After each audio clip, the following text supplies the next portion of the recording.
newspapers. The BCCI, or Bank of Credit and Commerce International, was an international bank founded in 1972 by Agha Hassan Abadi, a Pakistani financier and a friend of Prime Minister Nawaz Sharif. Registered in Luxembourg, the BCCI had head offices in Karachi and London. A decade after opening, BCCI had over 400 branches in 78 countries and assets in excess of $20 billion, making it the 7th largest private bank in the world. In the 1980s, the BCCI came under the scrutiny of financial regulators and intelligence agencies worldwide, and investigations revealed that the bank was involved in massive money laundering and financial crimes.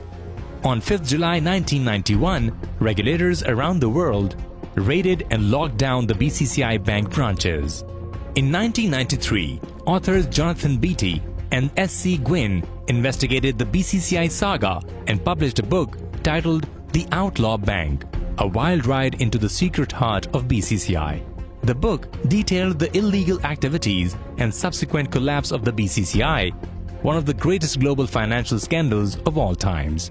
On page 283, the investigative book reveals the BCCI bank soon found ways to profit from Bhutto's determination to create a socialist economy. BCCI quickly became a main conduit of capital flight, ushering hundreds of millions of dollars out of Pakistan as the affluent class, the industrialists and entrepreneurs sought safer havens for their money. BCCI, with new offices on Leadenhall Street in London as well as in Abu Dhabi, was also able to help influential Pakistanis who wanted to go into business abroad after having their enterprises seized by Bhutto. One such was Nawaz Sharif, the current Prime Minister of Pakistan, whose family's holdings, including a steel plant, were seized by Bhutto.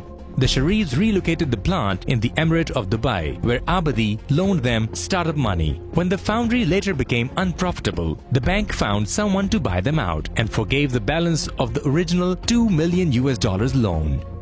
While the Panama Papers make no mention of the Sharif family dealings with the notorious BCCI, yet investigations into the bank's failure do answer a key question. The BCCI bank appears to be one of the many tools used by the Sharifs to transfer money and build businesses and assets abroad. Yet, to be the Prime Minister of Pakistan and be listed for corruption, embezzlement and money laundering by esteemed global financial institutions like the World Bank and the UNODC is even more embarrassing. The Stolen Asset Recovery Initiative (SDAR) is a global partnership between the World Bank and the United Nations Office on Drugs and Crime (UNODC) that supports international efforts to end safe havens for corrupt funds worldwide.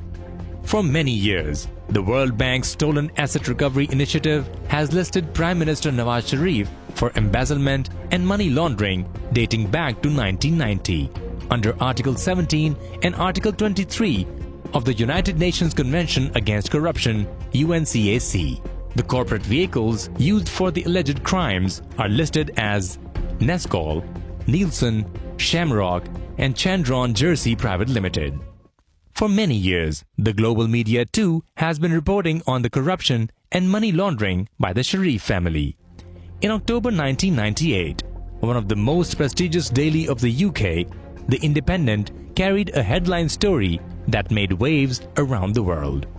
According to the Daily Independent, a British family had become embroiled in the scandal surrounding the Prime Minister of Pakistan, Nawaz Sharif, over multi-million-pound corruption allegations. Inquiries by The Independent established that bank accounts containing £5 million were set up in the names of 3 members of the family from Ilford, Essex.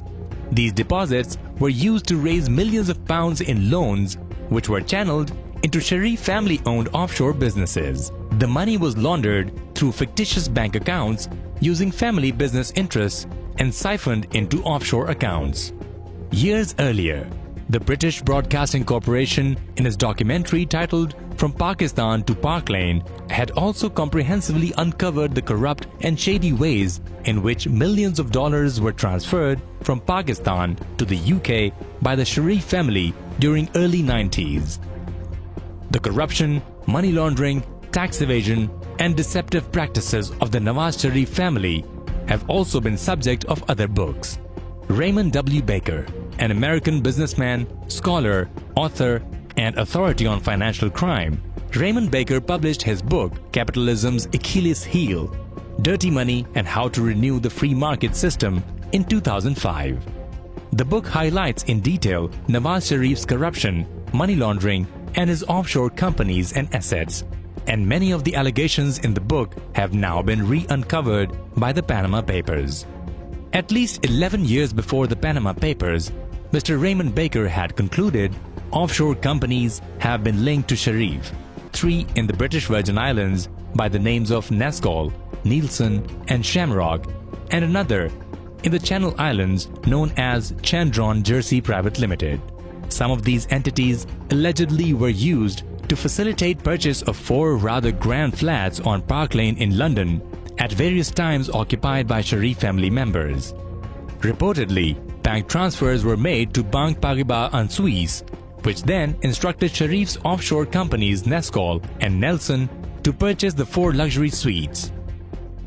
During Sharif's second term, at least $160 million pocketed from a contract to build a highway from Lahore, his hometown, to Islamabad, the nation's capital.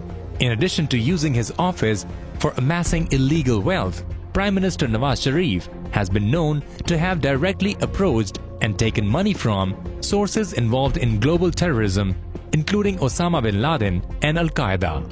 An insider, a former friend of the Sharifs and the former editor of the prestigious daily The Frontier Post, Mr. Rahmat Shah Afridi, has revealed that Osama bin Laden personally gave $150 million to Nawaz Sharif for promoting global jihad in the 1990s.